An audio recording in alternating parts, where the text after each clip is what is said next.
There's a certain kind of person the world doesn't always understand. They move quietly, think deeply, and notice everything. They pause before they speak, not because they're unsure, but because their mind is running 10 conversations at once. This is the psychology of people who are deep thinkers. And trust me, it's more complex than you think. If you love exploring human behavior, introspection, and the hidden layers of the mind, make sure to like this video, subscribe, and share your thoughts in the comments below. There are people who don't quite blend into the noise of daily life.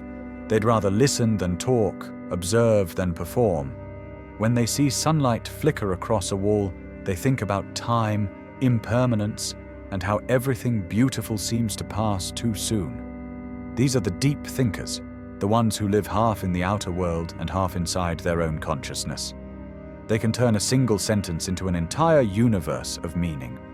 But being a deep thinker isn't about being smart. It's about sensitivity, the ability to see emotional depth and hidden layers where most people only see surfaces. Psychologically speaking, this sensitivity is linked to high-trait introspection. It's the habit of constantly analyzing not just what happens, but why it happens and what it means. For deep thinkers, thought isn't noise, it's oxygen. A deep thinker doesn't just see a tree, they see the metaphor, how it bends toward the light, how it grows in silence, how it mirrors human resilience. They see stories where others see scenery. A simple glance becomes a question. A moment of silence becomes an entire philosophy. In psychology, this tendency comes from the default mode network, a system in the brain that lights up when we're daydreaming, reflecting, or imagining possibilities.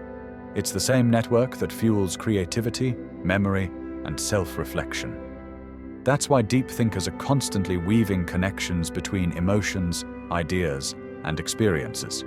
But that also means their inner world can get loud.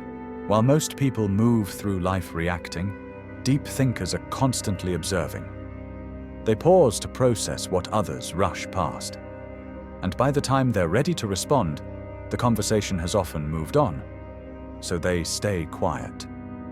Their silence isn't disinterest, it's depth. They're not avoiding conversation. They're avoiding the kind that doesn't mean anything. Because for deep thinkers, surface-level talk feels like static. They crave something real. Conversations about fear, love, time, consciousness, all the invisible things that shape us. But this depth comes with a price. Overthinking.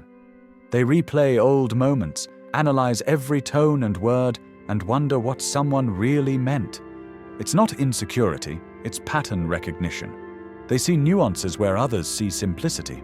In psychology, there's a concept called metacognition, the ability to think about your own thinking. Most people do this occasionally.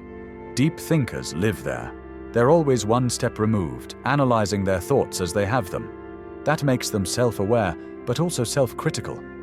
When you see your own flaws in high definition, it's hard not to question everything. Deep thinkers don't just ask, "What do I want?" They ask, "Why do I want it? Where does that want come from?" They map their own desires and fears like cartographers drawing the geography of the mind. It's beautiful, but exhausting. Because when you try to understand everything, you risk forgetting how to just be. You can often recognize a deep thinker by how they spend their time. They walk alone, headphones in, not because they're lonely, but because solitude is their language.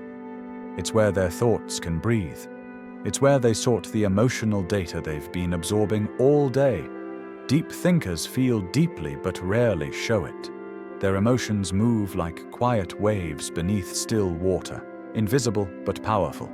They might look calm, but inside, entire worlds are forming and collapsing at once.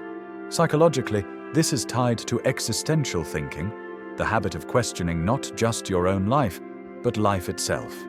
Purpose, mortality, time, truth, all of it. And that's what separates deep thinkers from ordinary overthinkers. Overthinking is worrying. Deep thinking is wondering. But there's a paradox.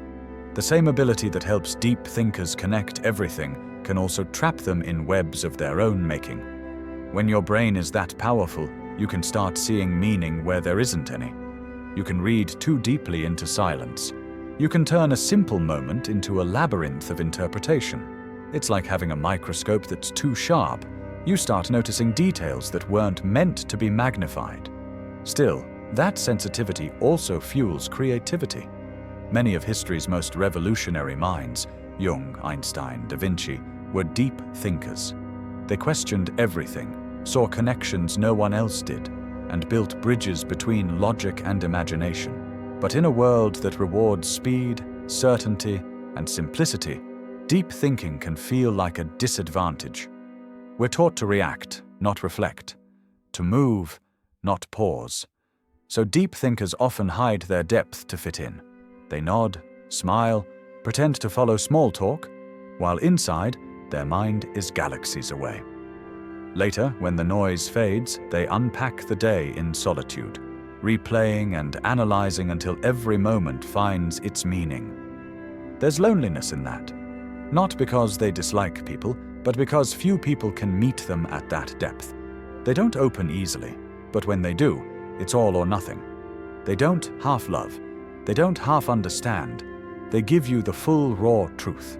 To a deep thinker, every emotion carries data. Joy shows what's sacred. Sadness reveals what's been lost. Fear shows what matters. That's emotional intelligence, the ability to see emotion as information, not weakness. This complexity, what psychologists call emotional granularity, allows deep thinkers to hold joy and grief at the same time.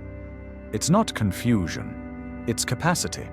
They see that beauty and loss are two sides of the same truth. And while that awareness can make them appear melancholic, it's actually the opposite. It's appreciation. They understand that every moment is fragile, and that's what makes it precious.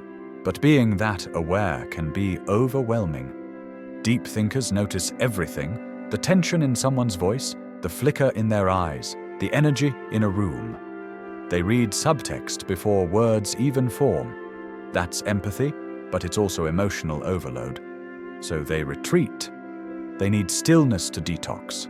They journal, take long walks, stare out of windows, not escaping life but processing it. Because for them, stillness isn't empty.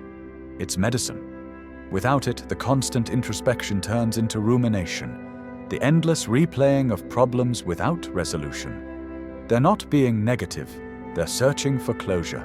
There's an old saying, "I think, therefore I am."